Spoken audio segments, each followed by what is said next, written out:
Capa, batina, praxe, caloiros. São palavras que naturalmente associamos à universidade. Coimbra é reflexo da tradição académica em Portugal.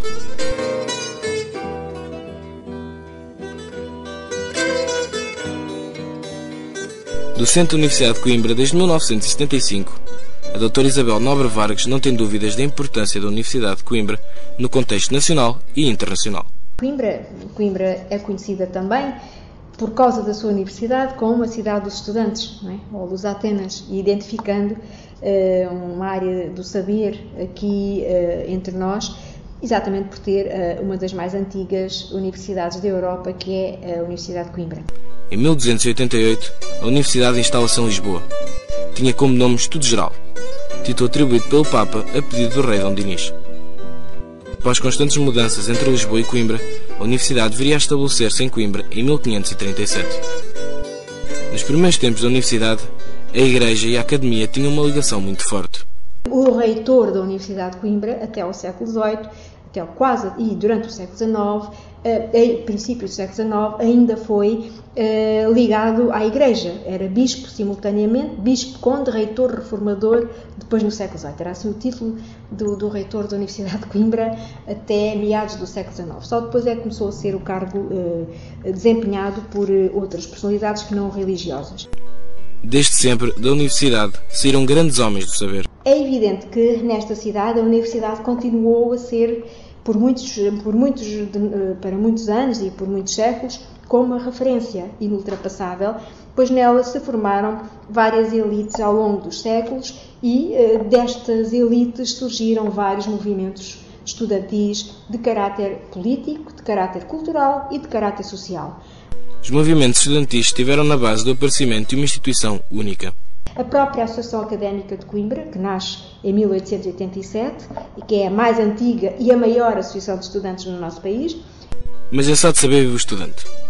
Desde cedo, o clima de festa foi uma das marcas da vida académica em Coimbra. Há também a destacar, no que diz respeito à universidade, dois grandes momentos que são a festa das latas e a queima das fitas. Queremos dizer que elas não nascem no início, no século XVI, quando a universidade é criada, mas são um sinal do comportamento estudantil, do movimento académico, de como é que os estudantes utilizaram e brincavam com a própria instituição onde estudavam.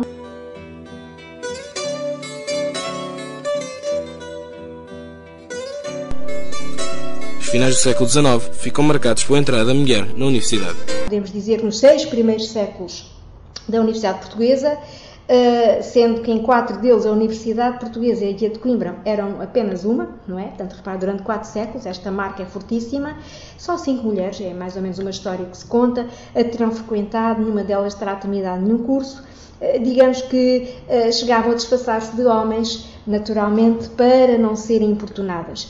Contrariamente ao que se possa pensar, a aceleração da entrada da mulher na universidade verifica-se entre os anos 20 e 70 e não após o 25 de abril de 1974. Sendo que na década de 60, os famosos anos 60 e a influência que nós bem sabemos do maio de 68, de facto é nesse tempo que há uma explosão da entrada de mulheres no ensino superior.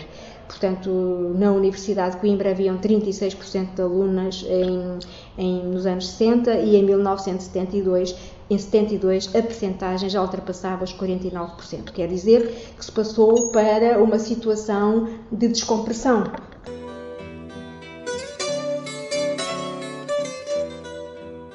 A irreverência sempre definiu o estudante de Coimbra. Será que o estudante de hoje é igual ao do passado? Será que o estudante que parte leva consigo uma lição de vida? Hoje tudo mudou tanto e está a mudar tão depressa, mas eu penso que não se perdeu. E mesmo quando o estudante se vai embora, ou ficou marcado pela positiva ou pela negativa, obviamente. Mas o que mais me surpreende é que antigos estudantes criaram uma rede, não é? Penso que poucas universidades têm, não sei se todas têm, uma rede de antigos estudantes da Universidade de Coimbra tão forte como é a nossa.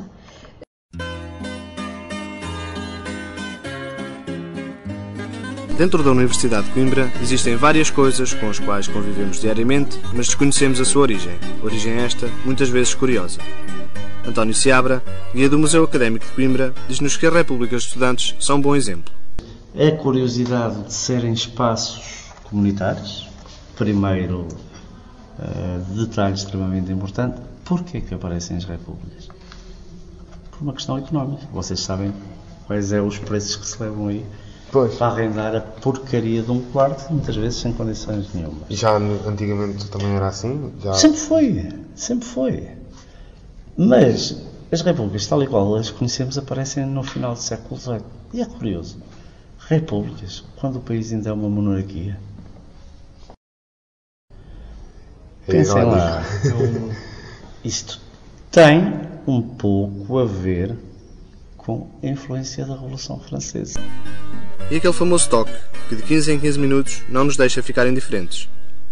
Havia todo um horário. Era o toque para acordar, era o toque para as aulas, era o toque para o almoço, era o toque para voltar, era o toque de fim de aulas e às 9 da noite o pior toque para o estudante. Recolha a casa. Chamavam-lhe cabra, podiam-lhe chamar bem pior. Eu garanto, ao fim de semana, e eu não vivo exatamente ao pé da universidade, mas se o vento está do oeste para o leste, eu não lhe chamo cabra, chamo-lhe bem pior, porque é um som que literalmente entra pelos ouvidos, pela casa e pelos ouvidos adentro.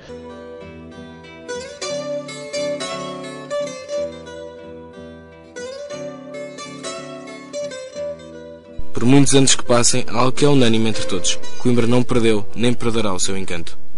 Não há, de certeza, nenhuma outra cidade como esta.